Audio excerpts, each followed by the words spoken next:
আজ যে গ্রামটির কথা বলবো সেই গ্রামেই ঘটে গেছে এক ভয়ঙ্কর মর্মান্তিক ঘটনা।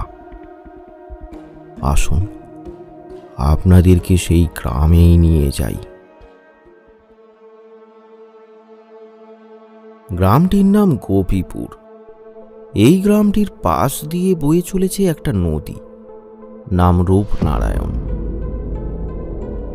এই নদীতেই মাছ ধরে গ্রামের সবাই জীবিকা নির্বাহ করে।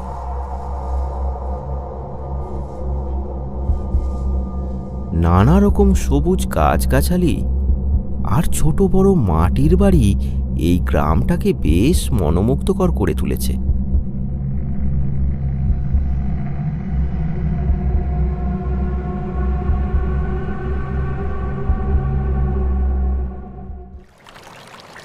কি লক্ষণ, আজ রাতে মাছ ধরতে যাবে তো?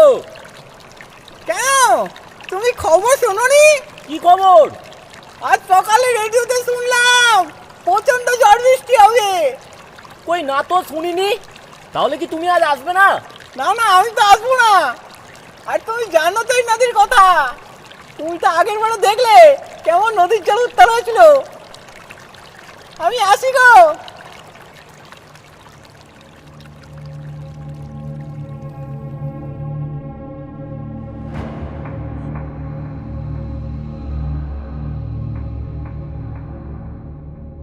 এই নদীর নাম রূপনারায়ণ, কাজেই ক্ষণে ক্ষণে যে সেটা রূপ পরিবর্তন করবে তাতে কোনো সন্দেহ নেই। কখনো একুল ভাঙে তো ওকুল করে, আবার কখনো ওকুল ভাঙে তো একুল করে। ভাঙা গড়ার এই অদ্ভুত খেলা খেলতে খেলতে কুল কুল করে বয়ে চলেছে এই নদী। মাঝে মাঝে এর জল ভয়ঙ্কর উত্তাল হয়ে ওঠে।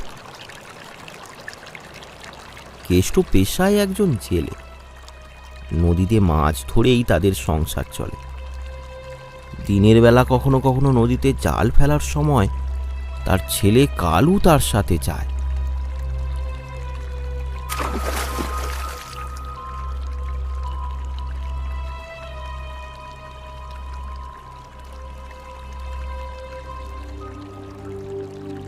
তারা খুবই দরিদ্র। নদীতে তারা যা মাছ পায় তাতে কোনো রকমে টেনে টুনে তাদের সংসার চলে। আজ সারাদিন একটাও মাছ জোটেনি তাদের কপালে। তার উপর লক্ষণের মুখে রাতে ঝড়ের কথা শুনে তার মাথায় যেন বাজ পড়ল। ধুর, আজ সকালে কিছু পেলাম না, আর রাতেও আসতে পারবো না। বাবা বাবা, আজ রাতে কেউ আর মাছ ধরতে বেরোবে না। আমি আর তুমি যাবো, তাহলে অনেক মাছ ধরা পড়বে রাতে। না, রাতে আর আসবো না। শুনলি না তোর লক্ষণ কাকা কি বলে গেল? রাতে প্রচুর ঝড় বৃষ্টি হবে। চল বাড়ি চল।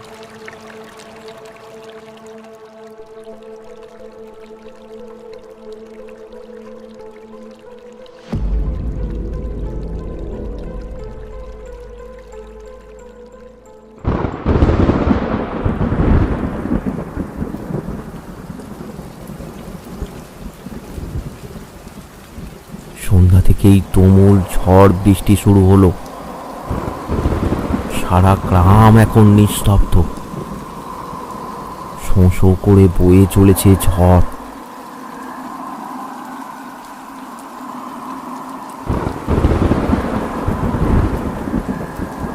রাত এখন 10টা।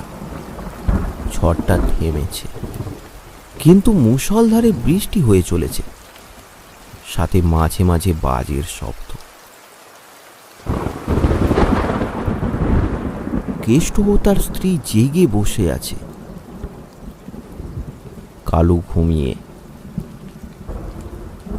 আজ আর কেষ্টর ঘুম আসবে না। তার এখন একমাত্র চিন্তা, কাল কি হবে। ঘরে তো এক কণা খাবার নেই। নিজেরা না হয় না খেয়ে থাকবে, কিন্তু কালুর কি হবে?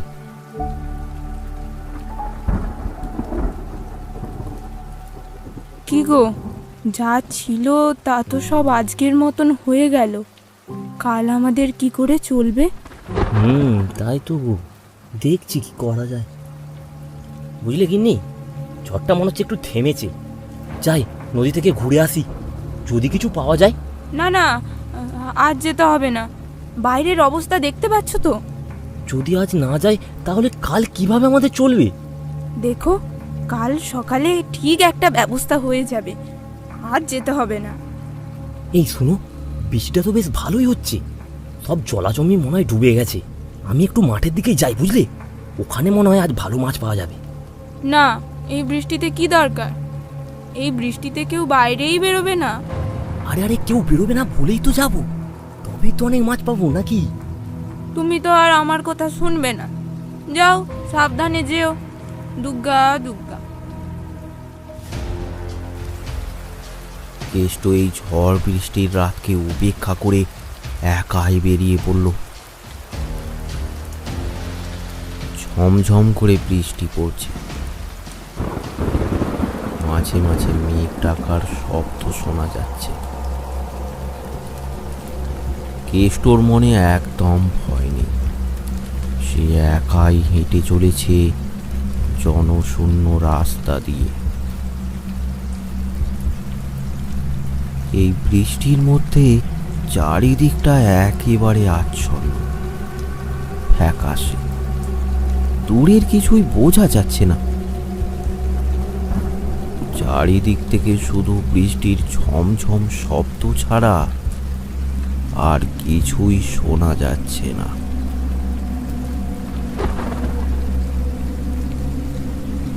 এমন সময় কেষ্ট দূরে কতকগুলো আলো দেখতে পেল। তার মানে সে একা নয়, তার মতো অনেকেই বেরিয়েছে এই বৃষ্টিতে। তাহলে তো ভারী সমস্যা।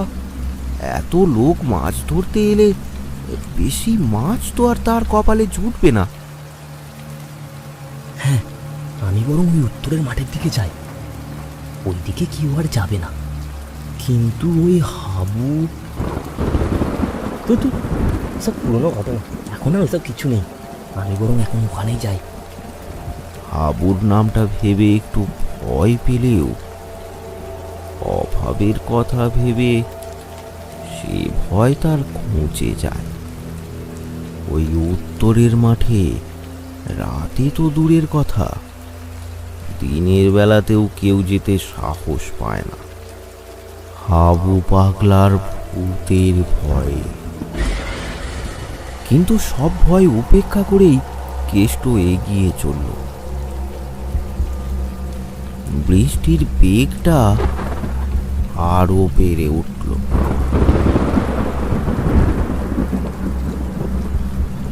প্রবল বৃষ্টিতে আস্তে আস্তে হারিয়ে গেল কেষ্ট।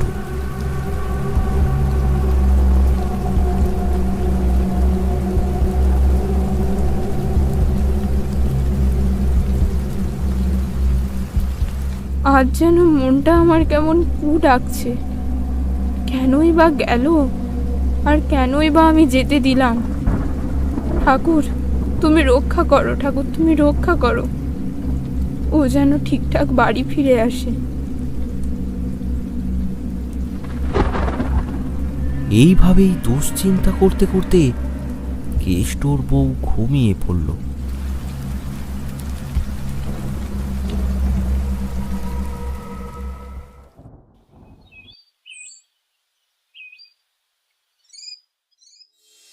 পরদিন সকালে গ্রামে হইচই পড়ে গেল। গ্রামের সবাই জড়ো হয়েছে উত্তরের মাঠে।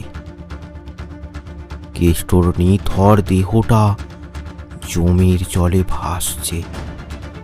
তার সারা শরীরে কোথাও কোনো ক্ষতর চিহ্ন নেই। মানুষটাকে আমি কতবার বারণ করলাম, একবারও শুনল না আমার কথা। হাই হাই ভগবান, এ কি হলো আমাদের? হাই ভগবান।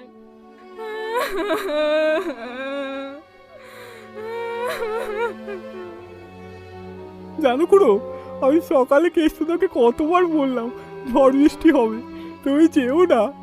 তাও কেষ্টটা গেল, এবার ওর পরিবারের কি হবে? কেষ্টটাও চলে গেল। গ্রামবাসীরা বুঝতে পারল না কেষ্ট মারা গেল কিভাবে। যাই হোক, গ্রামবাসীরা কেষ্টর দেহ নিয়ে শ্মশানে গেল। তারপর তার দেহ সৎকার করল।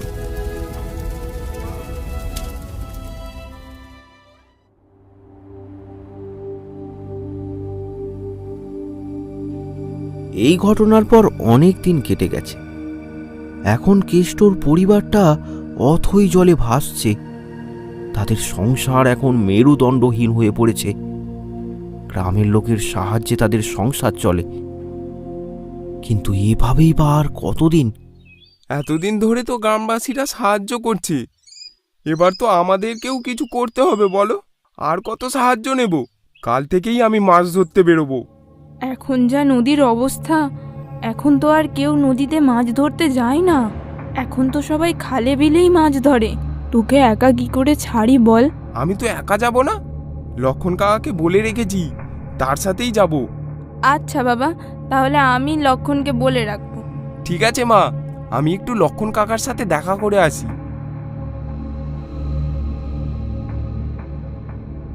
এরপর কালু লক্ষণ কাকার বাড়ির উদ্দেশ্যে বেরিয়ে পড়ল।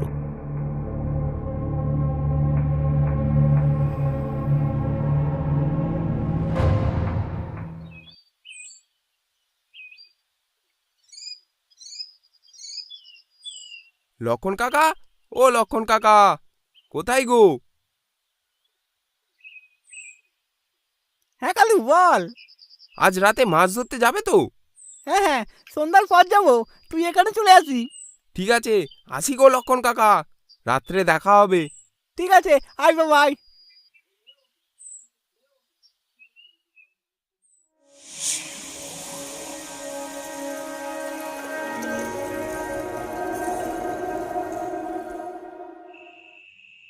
মা, আমি আসছি গো, কাকা তাড়াতাড়ি যেতে বলেছে। সাবধানে যাবি বাবা। দুগ্গা দুগ্গা।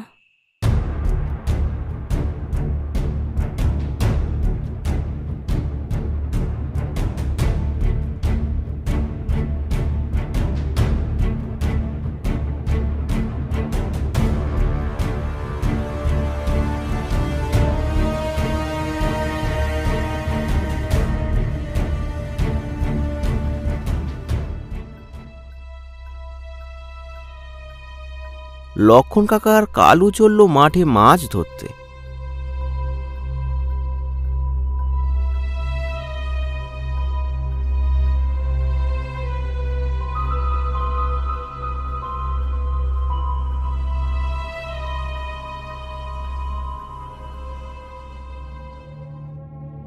কাকা কাকা, ওই দেখো।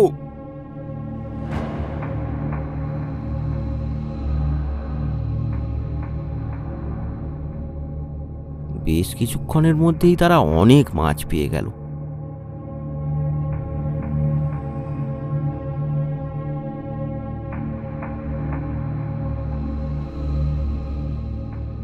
কালু চল বাবা চল, অনেক মাছ হয়েছে, এবার বাড়ি ফিরে চল। তারা খুশি খুশি দুজনে বাড়ি ফিরল।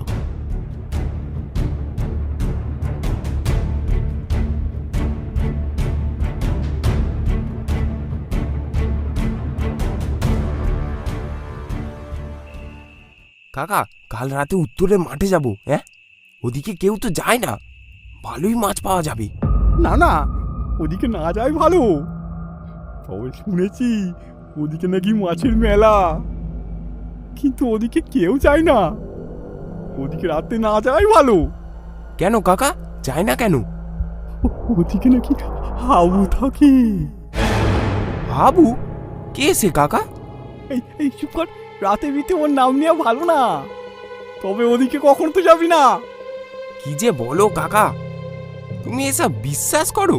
তুমি তো খুব ভীতু গো কাকা।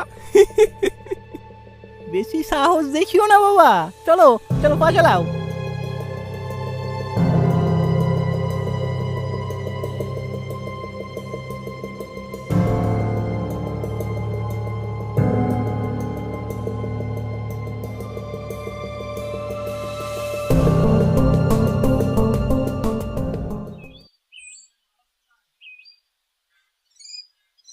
ছেলেটা কাল অনেক মাছ ধরে এনেছে।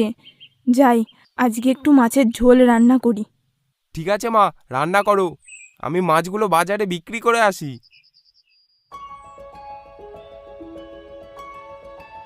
কালু বেরিয়ে পড়ল মাছ বিক্রি করতে।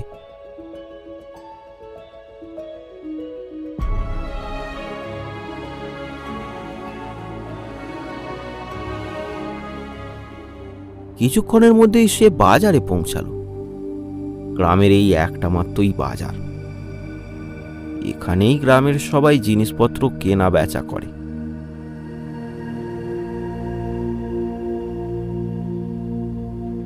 লক্ষণ কাকা আর কালু বসে পড়ল মাছ বিক্রি করতে। কালু লক্ষণ কাকাকে বলল, কাকা, আজ রাতেও যাবে তো? না রে, তোকে তো একদম বলতেই ভুলে গেছি। বাড়ি ফিরে দেখি ছেলেটার খুব জ্বর, তাকে একটু বদ্যি মশাই কাছে নিয়ে যাব। তাই আজ আর যাবো না, কাল যাবো দুজনে।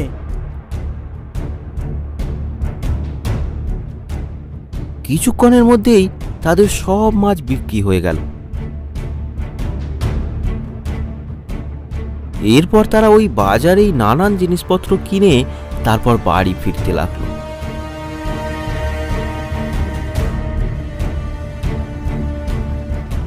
বাড়ি যেতে যেতে কালু মনে মনে ভাবতে লাগলো, কাকা তো আর যাবে না, কিন্তু মা জানতে পারলে আমাকে তো একা যেতে দেবে না। কোনোভাবে মাকে জানতে দেওয়া যাবে না। আজ রাতে আমাকে ওই উত্তরের মাঠে যেতেই হবে।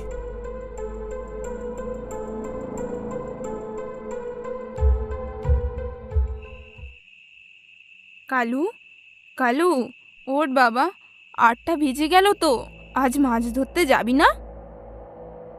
তুমি আমায় ডাকলে না? 8টা বেজে গেল তো। রান্না হয়েছে কি? আর একটু বাকি আছে। ঠিক আছে মা, দেরি যখন হয়েছে আজ খাওয়া দাওয়া করেই যাব। তুমি তাড়াতাড়ি রান্না করো।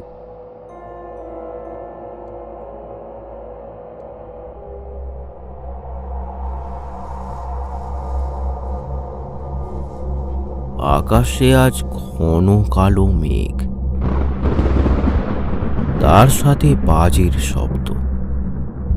এইসব উপেক্ষা করে কালু এগিয়ে চলল উত্তরের মাঠের দিকে।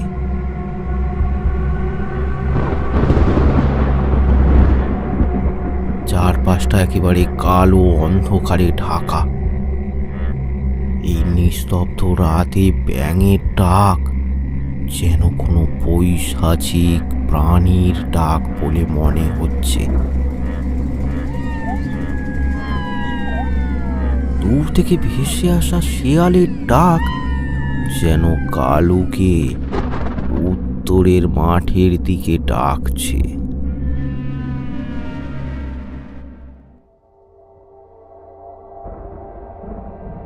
এসব কিছুতে কালুর কিন্তু কিছু যায় আসে না। তার মনে একটুও ভয় নেই। সে এগিয়ে চলেছে উত্তরের মাঠের দিকে।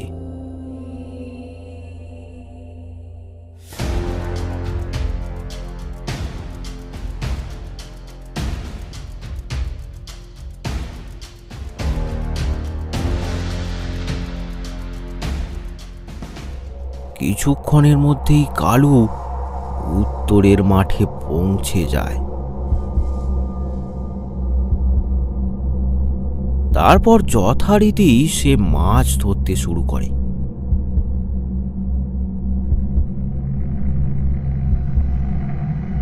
প্রথমে একটা, তারপর দুটো, এমন করতে করতে বেশ ভালোই মাছ পেতে থাকলো সে। মনের আনন্দে কালু মাছ ধরতে লাগলো। চারপাশের ভৌতিক সমাবেশ তাকে বিন্দুমাত্র আকৃষ্ট করল না।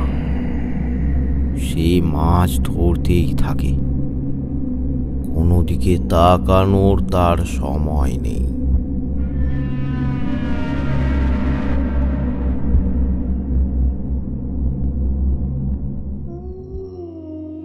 হঠাৎ একটা বেশ বড় মাছ দেখতে পায় কালু।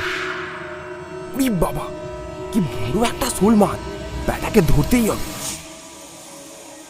মাছটাকে ধরতে যাবে, মাছটা ফসকে যায়। এই যা, উসকে গেল।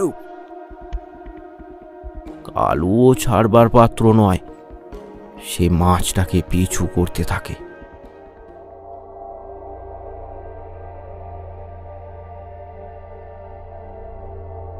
বারবার ধরতে গিয়েও ফসকে যাচ্ছে মাছটা। কালু আপ্রাণ চেষ্টা করতে থাকে মাছটাকে ধরার।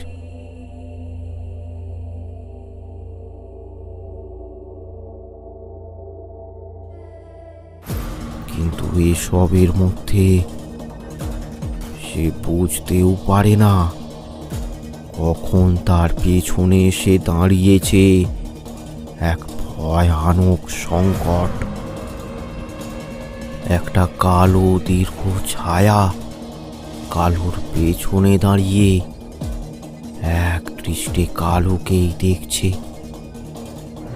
হঠাৎ ছায়াটা তার হাত প্রসারিত করে, আস্তে আস্তে হাত বাড়িয়ে ধাক্কা মেরে দেয় কালুকে।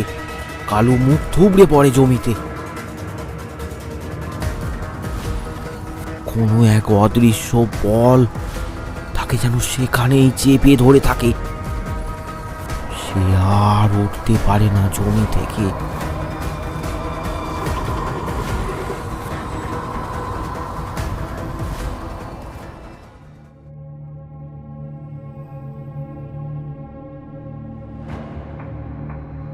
সকাল হয়ে গেছে, কালু কিন্তু এখনো বাড়ি ফেরেনি। কালুর মা উদ্বিগ্নের সাথে লক্ষণের বাড়ি পৌঁছালো। প্রতিমা, ও প্রতিমা, বাড়িতে আছো? আরে আরে বৌদি যে, বলো কি হয়েছে? তুমি এখানে? তাহলে কালু কই? আমি তো জানি না। কেন, তুমি কাল মাছ ধরতে যাওনি? আরে আজ গেলাম কই? কাল থেকে ছেলেটার খুব জ্বর, তাই তো কালুকে বলে দিয়েছিলাম যে আর যাবো না। ও, কাল তাহলে কালু একাই গেছে? কালু এখনো বাড়ি ফিরেনি, তুমি একবার দেখো ও কোথায় গেল। গ্রামেরই একজন লোক নরেন কালুর মাকে খুঁজতে খুঁজতে লক্ষণের বাড়ি এসে পৌঁছালো। সে হাঁপাতে হাঁপাতে বলল, সোনালি বৌদি, তুমি এখানে? কালু কালু ওই উত্তরের মাঠে জমিতে পড়ে আছে। হ্যাঁ, তুমি সত্যি বলছো? তুমি আমার কালুকে দেখেছো? হায়, আমার কালুর কি হলো? কালু, কালু বাবা আমার, কালু। বলো কি? চলো চলো, আগে চলো চলো চলো চলো নাকি।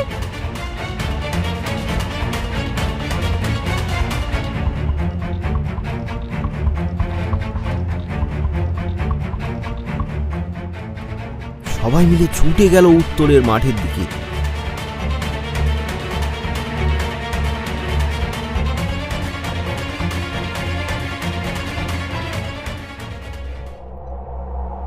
সেখানে পৌঁছে সবাই দেখল কালুর দেহটা জমির জলে ভাসছে।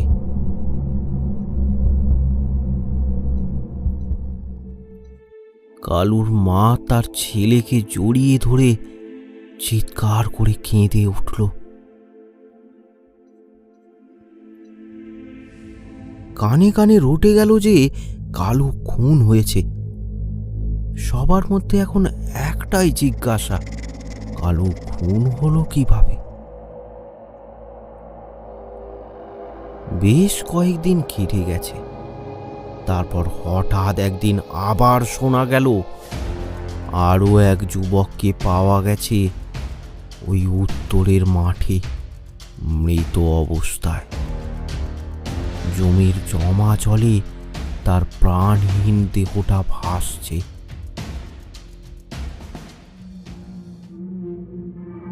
এইভাবে পরপর দুটো প্রাণ চলে যাওয়ায় গ্রামের লোক এবার ভারী চিন্তিত হয়ে ওঠে। তাদের মনে আসে নানান প্রশ্ন।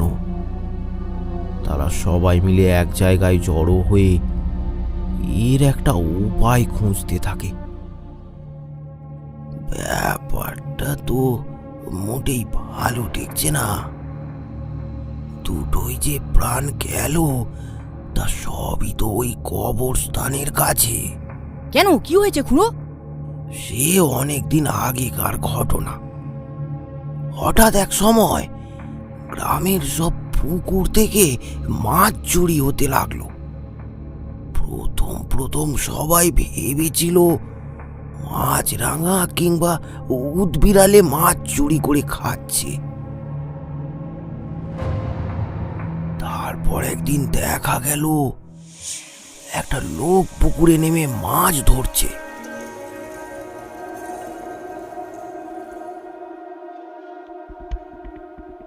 এরপর থেকেই গ্রামের লোকেরা ঠিক করে রাতে গ্রামের সব পুকুর পাহারা দেবে।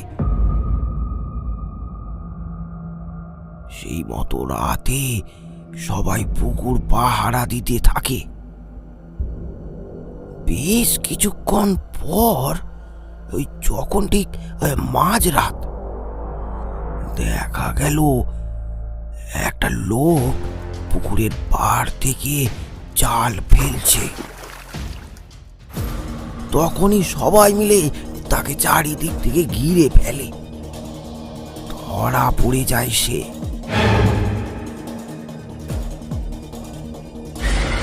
আরে এ তো পাশের গ্রামের হাবু পাগলা রে। এ তো আগেও অনেকবার মাছ চুরি করতে গিয়ে ধরা পড়েছে।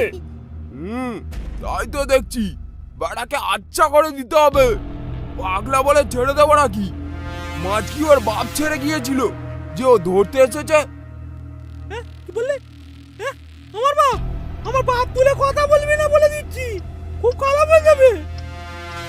আমার বাপ খুব ভালো ছিল, কি আমার করলাম আমার বাপ তুলে বলবি? হ্যাঁ, কি বললি? চোরের বাইরে আবার বড় গলা? বেটাকে আচ্ছা করে দে তো, দে মার ওকে, মার মার। এই এই ওর জলটা কেড়ে নে, কেড়ে নে। আরে হ্যাঁ, তোকে এই গ্রামের ত্রিসীমানায় যেন আর না দেখি। এখান থেকে তাড়াতাড়ি চলে যা, নাহলে মার খেয়ে মরবি। কি এমন করলাম গ্রামে সবাই আমাকে মারলো? এর ফল কিন্তু ভালো হবে না বলে দিচ্ছি, এর ফল কিন্তু ভালো হবে না।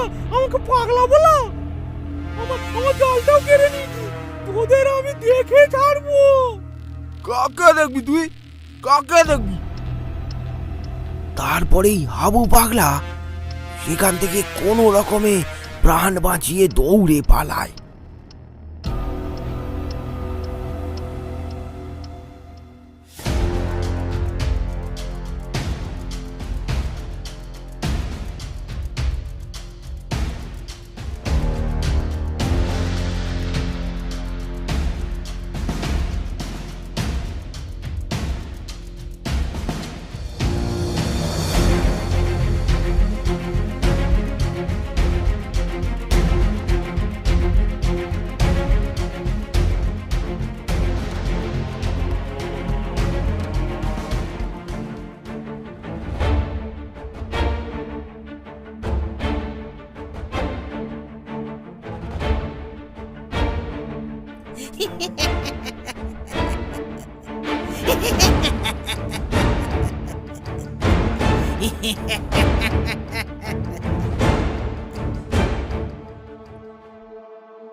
তার ঠিক একদিন পর সকালে গ্রামের লোকেরা সবাই দেখলো তাদের পুকুরের সব মাছ মরে ভেসে উঠেছে। গ্রামের লোকেদের বুঝতে দেরি হলো না, এ ওই হাবু পাগলারই কাজ। গ্রামের লোক রেগে গিয়ে হাবু পাগলাকে ধরে নিয়ে এসে একটা গাছের সাথে বেঁধে ফেললো। এদিকে হাবু পাগলা বারবার বলে চলেছে, কি এমন করলাম? হ্যাঁ, কি এমন করলাম? আমাকে সবাই ধরে নিয়ে এসেছে।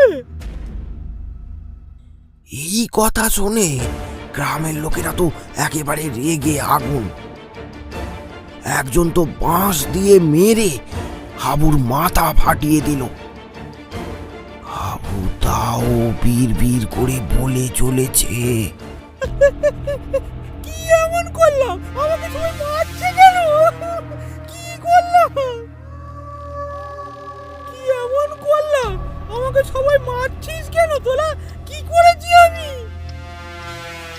গ্রামের লোকের রাগ একেবারে চরম সীমা অতিক্রান্ত হয়েছে। সবাই একেবারে উত্তপ্ত হয়ে ঝাঁপিয়ে পড়ে হাবুর ওপর।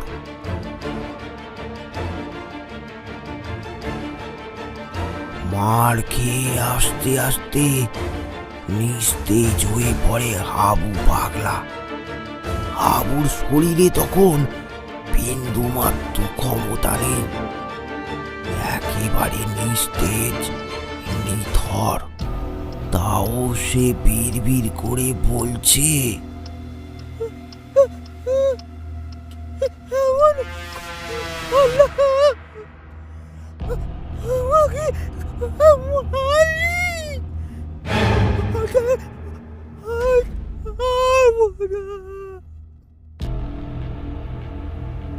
হাবু পাগলার মুখ এবার চিরতরে বন্ধ হয়ে গেছে। মারা গেছে হাবু পাগলা। হাবু তো মারা গেল, কিন্তু তাতে গ্রামের লোকেদের কোনো অনুশোচনা হলো না। তারা যে যার মতো বাড়ি চলে গেল।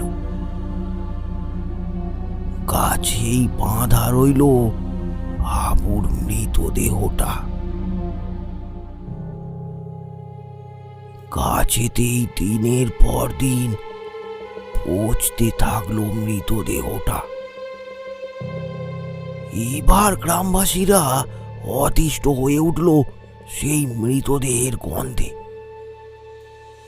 আশপাশে বেশ কিছু ঘর বাড়ি ছিল, অসুবিধা হতে লাগলো তাদেরই বেশি। তাছাড়া ওই পথ দিয়ে গ্রামের সবারই আসা যাওয়া।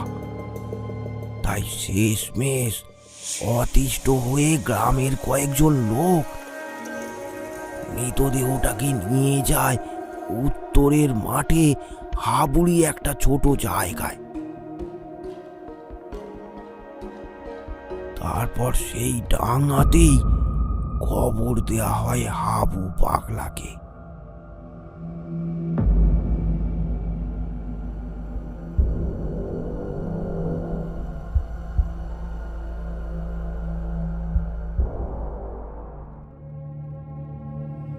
গ্রামে এখন শান্তি। কেউ মাছ চুরি করছে না, পুকুরে কেউ বিষও দিচ্ছে না। সব কিছু ঠিকঠাকই চলছিল। কিন্তু হঠাৎ একদিন রামু ওই উত্তরের মাঠ দিয়ে আসছিল।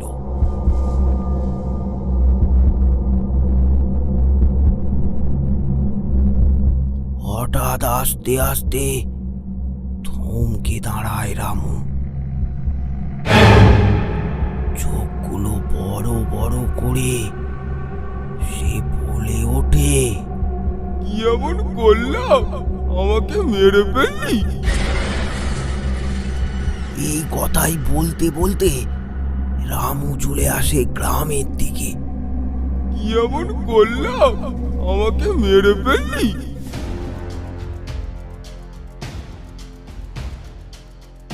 গ্রামের লোক তাকে দেখে রীতিমতো ভয় পেয়ে যায়।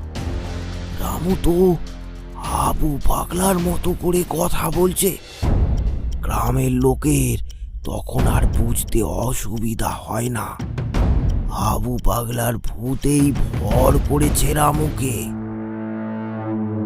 গ্রামের লোকের ভালো মতো কিছু বুঝে ওঠার আগেই সবাই দেখলো রামু গিয়ে ঝাঁপ দিল একটা পুকুরে। রীতিমতো সাঁতার জানা একটা লোক পুকুর থেকে আর উঠতে পারল না। সেখানে ডুবে মারা গেল রামু। সবাই মিলে পুকুরে খুঁজতে লাগলো রামুর দেহটা, কিন্তু কেউই তার দেহের সন্ধান পেল না। প্রায় এক বেলা পর ভেসে উঠল রামুর দেহটা।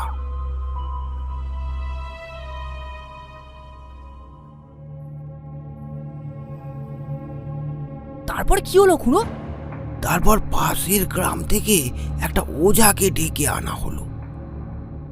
ওঝা এসে কি জানি কি সব ওই টুকটাক করে মন্ত্রফন্ত্র পড়ে সব কিছু ঠিকঠাক করে দিল। তারপর থেকেই তো সবই ঠিকঠাকই চলছিল, কিন্তু এখন যে কি আবার কি হলো সেটা তো বুঝতেই পারছি না রে। তাহলে খুড়ো একবার সেই ওঝার কাছেই যাওয়া যাক না? সেটাই ভাবছি রে, তার কাছেই একবার যেতে হবে। সেই মতো গ্রামের কয়েকজন লোক সেই ওঝাকে খবর দিল।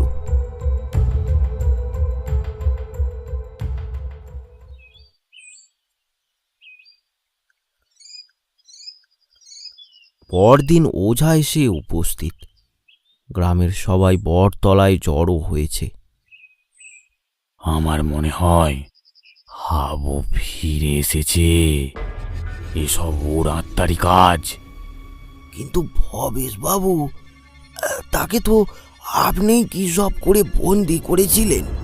হ্যাঁ, আমি ওকে একটা বোতলে বন্দি করে ওর কবরের মধ্যে রেখেছিলাম। তাহলে মুক্ত হলো কি করে? আমি এখানে আসার সময় উত্তরের মাঠে গিয়েছিলাম। আমি ওখানে গিয়ে দেখলাম হাবুর কবরটা ক্ষত বিক্ষত।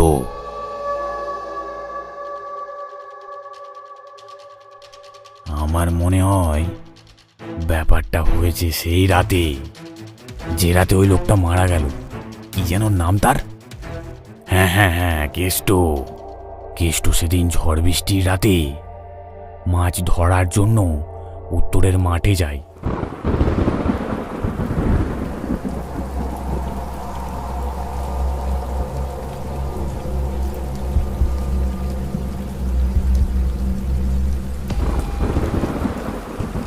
হঠাৎ একটা বাজ এসে পড়ে হাবুর কবরে।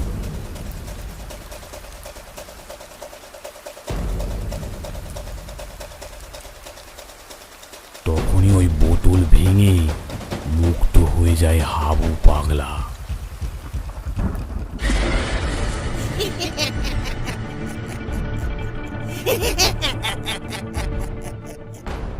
রাতে ও একটা বড় মাছের রূপ ধারণ করে সবাইকে ওর দিকে আকর্ষণ করে। বড় মাছ মনে করে কেউ যদি ওই মাছকে ধরতে যায় তাকে এদিক ওদিক ঘুরিয়ে নাজেহাল করে হাবু। কিছুক্ষণ ওই মাছের দিকে তাকালেই সম্মোহিত হয়ে যায় সেই ব্যক্তি। তখন তার দিক বিদিক জ্ঞান থাকে না। তখন তার একটাই লক্ষ্য, কিভাবে সে মাছটা ধরবে। এই সুযোগে পেছন থেকে আক্রমণ করে জলে ডুবিয়ে মেরে ফেলে হাবু পাগলা।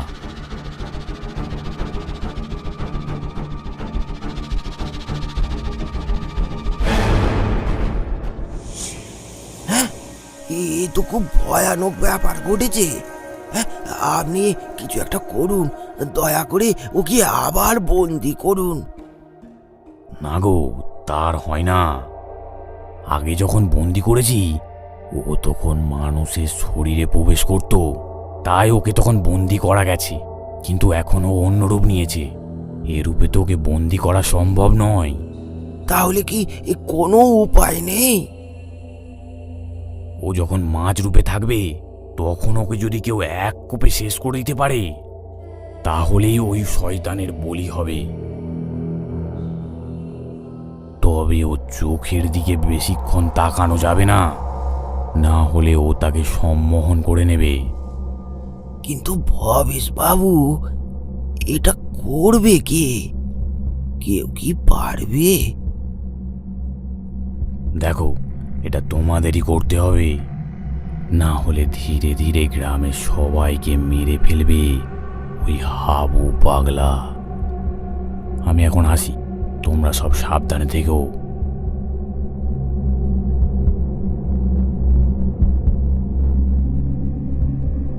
ওঝা চলে গেল। গ্রামের সবাই তো ওঝার কথায় একেবারে স্তম্ভিত হয়ে গেছে। এ কি বলে গেলেন তিনি? তারা সবাই ঠিক করলো এটা নিয়ে বিকেলে তারা একটা আলোচনা করবে। কে নিজের জীবন বাজি রেখে ওই মাছটাকে মারতে যাবে, তার উপর তার দিকে আবার তাকানোও যাবে না। কাজটা যেন বেশ অসম্ভব বলে মনে হচ্ছে। গ্রামের সবাই বাড়ি চলে যায়।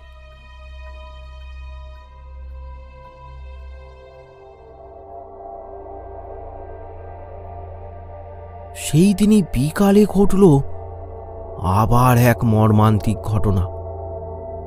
গোবিন্দর বছর 15 ছেলে ভম্বল ওই উত্তরের মাঠের পাশ দিয়ে মামার বাড়ি থেকে ফিরছিল। সে এই সব ঘটনার কিছুই জানে না। সে আপন মনে বাড়ি ফিরছিল। হঠাৎ সে লক্ষ্য করে জমির জলটা একটু নড়ে উঠল। সে এগিয়ে গিয়ে দেখল একটা বড় শোল মাছ। উড়ি বাবা, কি বড় একটা মাছ! আজ ধরতেই হবে বেটাকে। এত বড় মাছটাকে দেখে তার একটু লোভ হলো। মাছটাকে যদি ধরা যায় তাহলে বেশ ভালোই হয়। যেমন ভাবা তেমন কাজ। হুড়মুড় করে জলে নেমে পড়ল ভম্বল।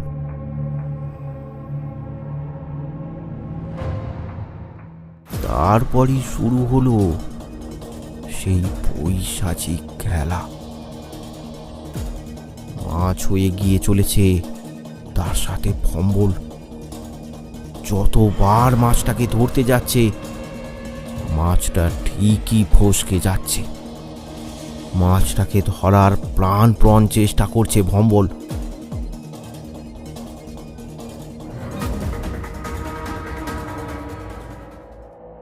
এমন সময় গ্রামেরই একজন ওখান দিয়ে যাচ্ছিল। সে ব্যাপারটা দেখে বেশ ভালোভাবেই বুঝতে পারে যে কি চলছে ওখানে। সাথে সাথে সে ভম্বলকে ডাক দেয়। এই ভম্বল, ভম্বল, ওখানে কি করছিস? আয় এদিকে আয়, এদিকে আয়, চলে আয়। এই রে, এ তো আমার কথা শুনছে না। এরপর লোকটা তাকে গিয়ে ধরে নেয়। এই চল চল চল, মানে খুব মারবো, চল চল চল চল। আমি মাছ ধরবো, ছাড়ো ছাড়ো আমাকে, আমি মাছ ধরবো, ছাড়ো। তারপর তাকে ধরে তার বাড়ি নিয়ে যেতে থাকে। আমি মাছ ধরবো, ছাড়ো ছাড়ো আমাকে, আমি মাছ ধরবো, ছাড়ো। ভম্বল এখন পাগলের মতো উন্মাদ। তাকে কিছুতেই ধরে বাড়ি নিয়ে যেতে পারছে না লোকটা।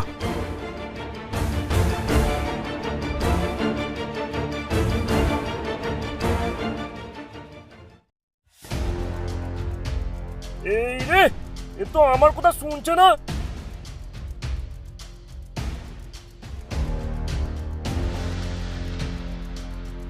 এই চল চল চল, মানে খুব মারবো, চল চল চল চল। আমি মাছ ধরবো, ছাড়ো ছাড়ো আমাকে, আমি মাছ ধরবো, ছাড়ো। তাকে ধরে তার বাড়ি নিয়ে যেতে থাকে। আমি মাছ ধরবো, ছাড়ো ছাড়ো আমাকে, আমি মাছ ধরবো, ছাড়ো। ভম্বল এখন পাগলের মতো উন্মাদ। তাকে কিছুতেই ধরে বাড়ি নিয়ে যেতে পারছে না লোকটা।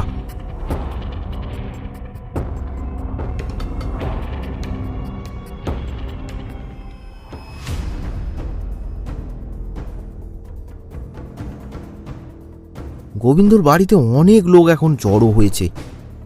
ছেলেকে ধরে বসে আছে গোবিন্দ। ভম্বল পাগলের মতো ছটপট করছে। হঠাৎ গোবিন্দ বলে উঠল, এই সব হচ্ছে ওই কেষ্টর জন্য। নিজে মরে গেল আর সবার সর্বনাশ করে গেল। তুমি ঠিক বলেছো গোবিন্দ, আজ ওর জন্যই আমাদের এসব দিন দেখতে হচ্ছে। নিজে মরলো আর বেড়াটাকেও মারলো। এবার আমাদের পালা। না না গোবিন্দ, না না, এইসব বলো না। সে কি জেনে বুঝে কিছু করেছে? তুমি চুপ করো খুড়ো, তুমি চুপ করো। ওর ওখানে যাওয়ার কি দরকার ছিল? গ্রামের সবাই এখন কেষ্টকেই এসবের জন্য দায়ী করছে। দূরে দাঁড়িয়ে এইসব শুনছিল কেষ্টর বউ। তার দু চোখ বেয়ে জল গড়িয়ে পড়ছে।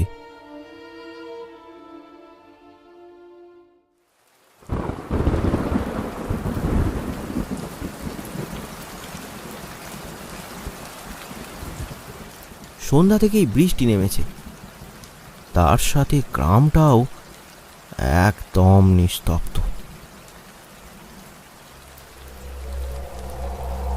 তখন মাঝরাত। কেষ্টর বউ বাড়ি থেকে বেরোলো। এই বৃষ্টির মধ্যে না ছাতা না বর্ষাতি, ভিজে ভিজেই সে চলেছে উত্তরের মাঠের দিকে। মাঝে মাঝে বিদ্যুতের আলোয় অন্ধকার মাঠটা আলোকিত হয়ে উঠছে। তার সাথে বাজের শব্দ যেন বিদ্যুতের সাথে তাল মেলাচ্ছে। সে আজ দৃঢ় প্রতিজ্ঞ, আজ সে এর একটা শেষ দেখেই ছাড়বে। তাতে তার প্রাণ গেলেও তাতে কোনো দুঃখ নেই। তার নিজের সকল মানুষকে কেড়ে নিয়েছে ওই শয়তান। তার উপর মৃত্যুর পরও তার স্বামীর বদনাম শুনে সে নিজেকে আর স্থির রাখতে পারছে না।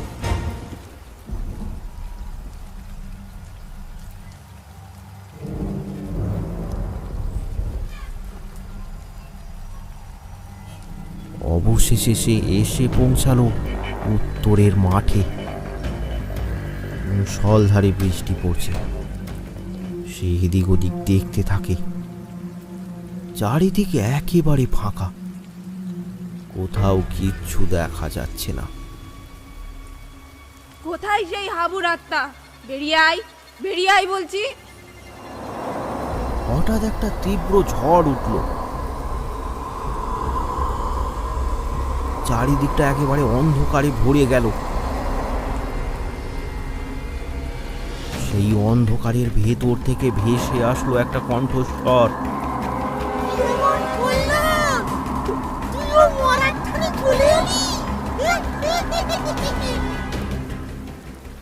মরার জন্য নয় রে শয়তান, তোকে মারার জন্য এসেছি আমি।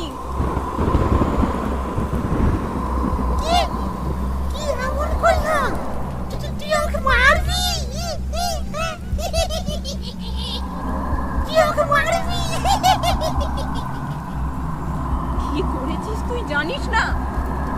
আড়ালে কেন? সামনে আয়, সামনে আয় বলছি। ঝড়টা থেমে গেল। কালো অন্ধকার কেটে গেল। প্রকট হলো সে, সাথে তার হাড় হিম করা হাসি। সেই হাসিতে চারদিক একেবারে কেঁপে উঠল।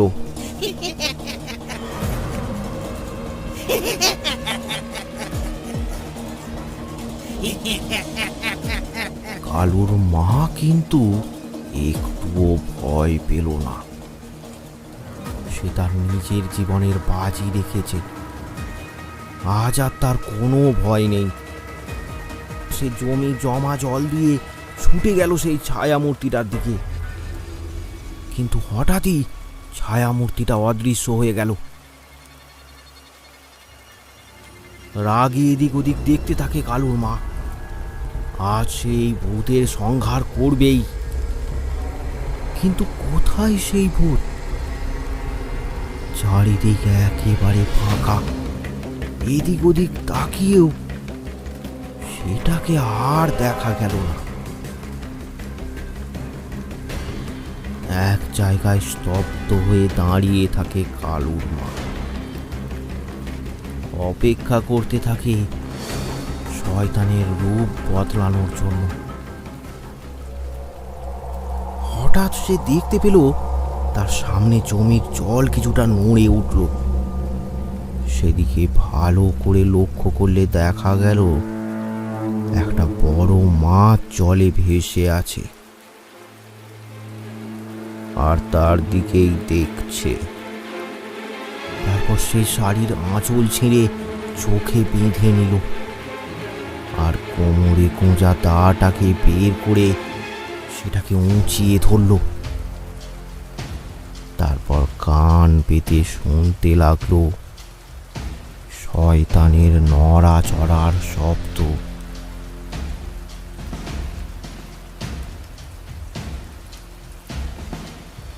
মাছটা একবার এদিক তো একবার ওদিক গিয়ে যেন কালুর মায়ের সাথে কানামাছি খেলছে। কালুর মা তখনও স্থির হয়ে দাঁড়িয়ে আছে সেখানে।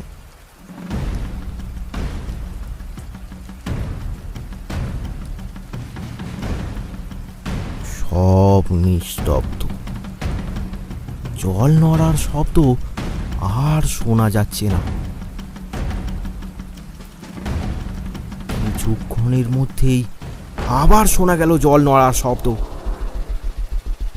সাথে সাথে কালুর মা দাটা উঁচিয়ে ঝাঁপিয়ে পড়ল তার ওপর। ধীরে ধীরে জলটা একেবারে কালো হয়ে গেল।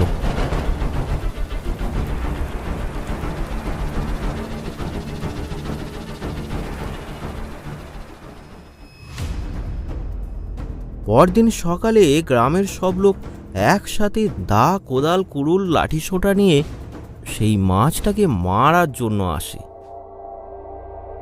তারা উত্তরের মাঠের সামনে এসে দেখে সেখানে জমির আলে কর্দমাক্ত অবস্থায় বসে আছে কালুর মা। তার পাশে পড়ে আছে একটা রক্তাক্ত দা।